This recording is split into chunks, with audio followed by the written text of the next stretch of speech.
L'Elche Club de Futbol ha acabat amb la mala ratxa que l'acompanyava durant 5 partits amb una victòria a casa.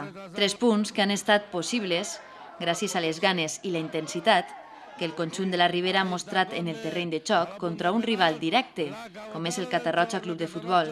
Després d'una primera part sense ocasions de gol, el conjunt de l'Horta Sud va decidir renovar els seus jugadors per tal de canviar la dinàmica.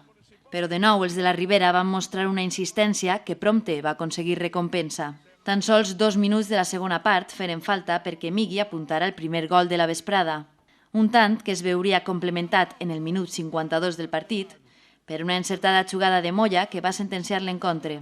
Amb el 2-0 al marcador, els de Burguete van baixar l'intensitat. Tot i això, l'equip visitant no va aconseguir dominar el partit, però sí incrementar la seva presència al terreny de xoc.